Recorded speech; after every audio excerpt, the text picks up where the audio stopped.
Hi all, my name is Harvicane, Harvey for short, and this is a drawing video full of redesigns that I feel is fit for the holiday season. As we transition from fall into winter, it's only right to bring up The Nightmare Before Christmas. Last year I purchased this novelization of the film, written by Megan Shepherd, and I felt the character descriptions in the book didn't fully match the original designs of the film, so I couldn't help but take this into my own hands and do some redesigns. So let's start off with Jack and Zero. Alright, so starting off with Jack, as we're kind of starting with the sketch here, I do have kind of these key points with the character descriptions that appeared in the book. So we're going to be going through that. So with Jack, they do describe him as having spindly limbs like a daddy long-legged spider, having a grinning skull and skeletal body, pinstripe suit with a wide bat bow tie, looking very debonair with this ghoulish grin, very nimble, having very light footsteps, having these very sharp chin bones, sharp features, and being angular and gaunt and very thin. Which, a lot of these I feel are character descriptions that fit still very much with that character, but they don't really touch much on like the color, the ones which should be white, but the color of the bones, the shape of the head, which is just a circle. They don't really talk about this, so I go very much for a more, like malevolent looking skeleton, which is fun. And then Zero here, we just get Ghost Dog with a tail, and they have a glowing nose like pumpkin. Sorry, they have a glowing pumpkin nose that's like flames. So with Jack, this was really fun. I do really like this design of Jack and how this kind of is all coming together and coming out. Zero, I'm going to be honest, he does change design from what I doodled right here. I do hate this version of Zero. I do not like what I did for Zero, but I do really like Jack. So I'm working on still kind of roughing out the sketch shapes, and for this kind of spot for Jack, I really want to feel very much Jack is, it's the part where he is in Christmas Town. He's looking at the Christmas kind of decorations and seeing how interesting it all is and how curious he is about it. What does it mean exactly? And I think it's just great fun. I really thoroughly enjoy this. The design, I feel I wanted to, even though there's some things that weren't specifically said about Jack, like his coat having the tails or things like that, I still wanted to bring that in because I feel it's so quintessential to this debonair air with Jack. I just think it's so important. So right now, kind of working on another sketch layer, just trying like refining some things with that, but I think it's started really cool. Here's where we're going to more with Zero, which I don't want to hate on my art, but I do hate this design for Zero. If I could go back and fix Zero and do something different, I would have Zero as probably like a big bloodhound sitting on the floor or just on the ground. I think that'd look more interesting and cooler. This version of Zero, I hate. I truly dislike this version of Zero, but I don't want that to deter.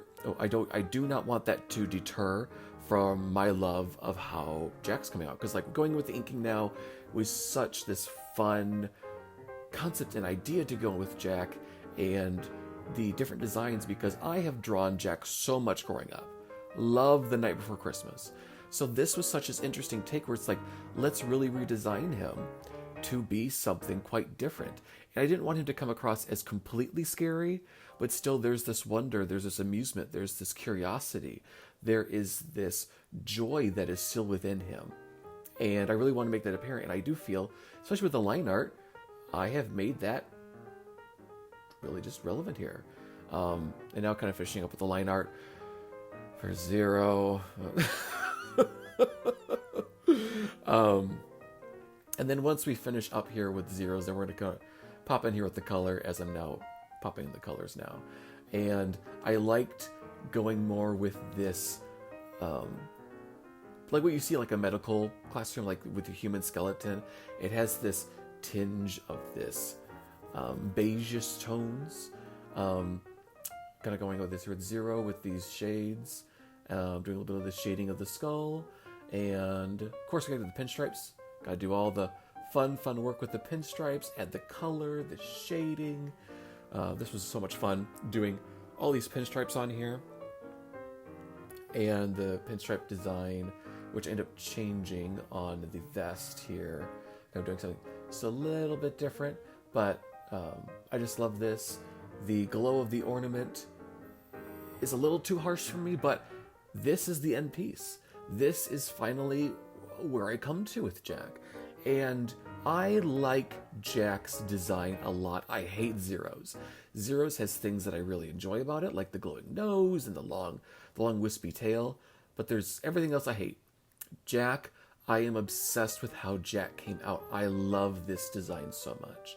Just the colors, the shading, the inking, it works so well, and I love it. And I love how I did the vest where there's this pop of maroon, because I felt that's very grim, Halloween, dirty, just dingy.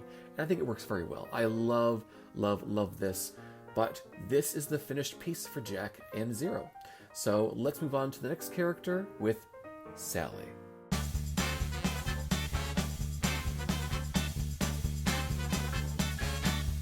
All right, so now here we start with Sally. So just like with Jack, we have some comments that I pulled from the text of the book. So Sally is described as a rag doll with long red hair, these thick stitches on their neck and arms. Their dress is made of fabric scraps. They have cloth boots. They have the deadly nightshade jar. Their face is very much like a painted-on doll face. The threads that are stitching their body together are as this dark blue thread. They have leaves for stuffing, and they also have this cloth bag. So, from what we can see here, this initial sketch, kind of how I have it right now, is basically roughly how it ends up looking. So, what I really liked from this is, just like with Jack, I feel like there are key points where it's like, we never hear that Sally is a rag doll with blue skin. We never hear like about, there's like these different things where it's like we don't hear about like how the patches are and how like unique and ornate they are with these weird Burton-esque designs. There's a lot of it that's missing. So with this, I took a lot of inspiration and just like whim. So with the boots, I went more of these big cloth socks. I didn't really know what cloth boots were, so I kind of went more of the range of that. In the book, Sally's arm does come off when she jumps out of the window, just like she does in the movie, so I did want to pay homage to that.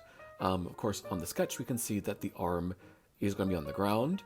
As we will move through this, you realize I get rid of that arm. And in the arm where the stitching has kind of come undone and the arm's fallen off, you can see the leaves that are in there. Oh, here's that arm. So just showing that that's not really gonna work.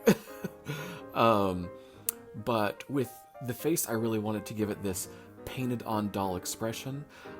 With the face, I did take inspiration from like Raggedy Ann dolls, where the nose is just this triangle as opposed to like an actual nose. I thought that was more interesting of a design. And we have a little bit of blush like a doll would. And when looking at the inking for the dress, it does look more like it's like a jungle woman kind of dress. But as we go more into the details in the designs of it, you'll see it's more of this just dirty rags. As you see, no arm, who cares, as you can see on the bottom there. So I'm kind of working on the hand pose for the Deadly Nightshade, and I end up going with this design, which to me works the best for the most part. I did like the designs on the bag is kind of rough, like the stitching on the ragdoll body, but this is really fun. In the book, they don't really specify exactly with Sally's hair, like what is it made of, because when I see her hair, I thought I could do something different with like making it look like yarn.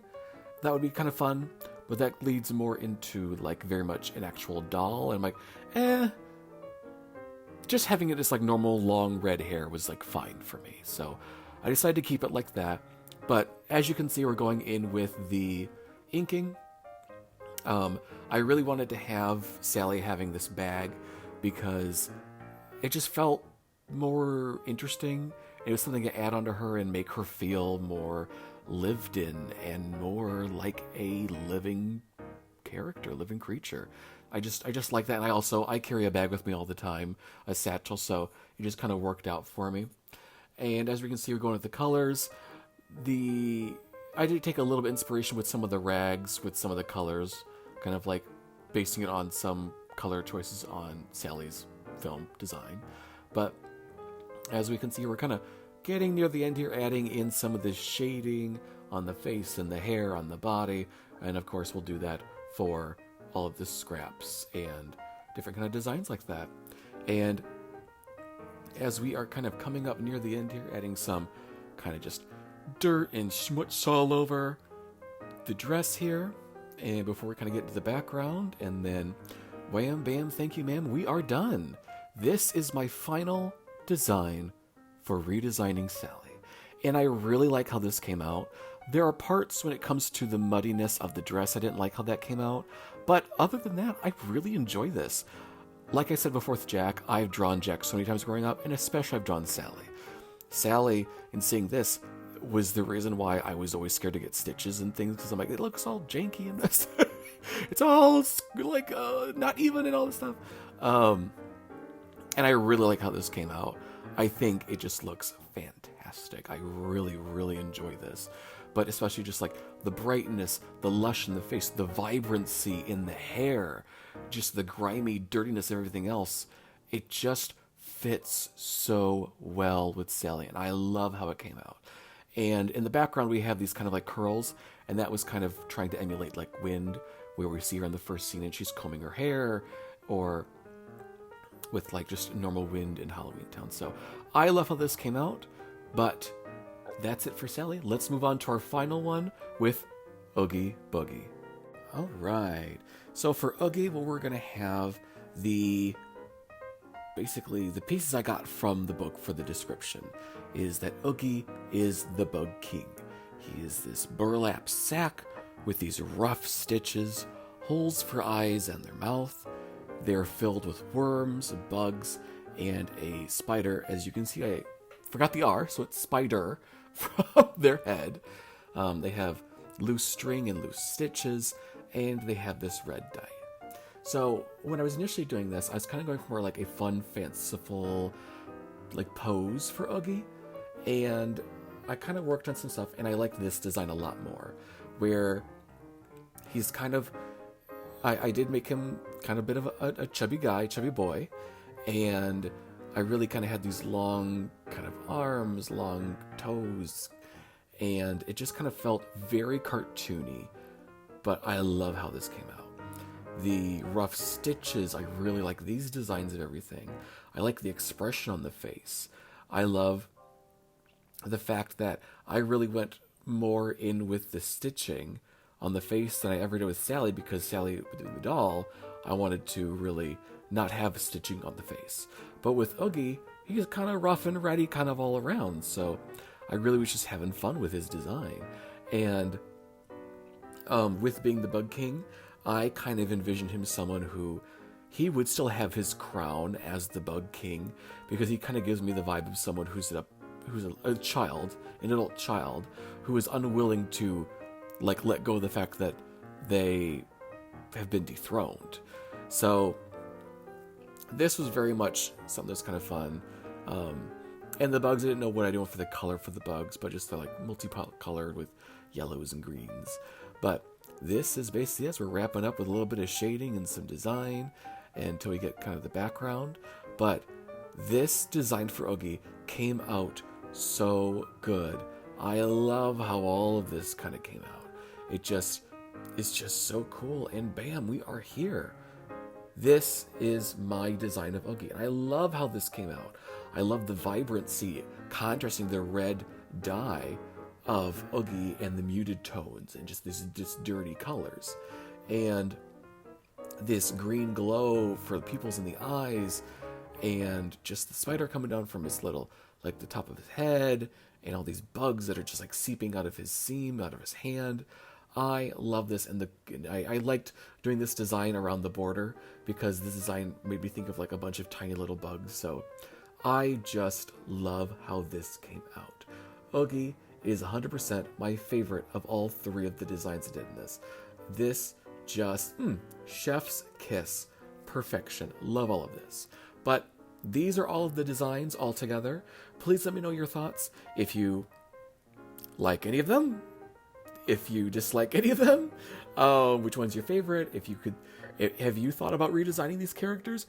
What have you kind of thought about redesigning them? Let me know. I'd love to hear it. But that's basically it for this video. So please give me a comment, like, share, subscribe, let other people know this content. I wanted to get this out in October.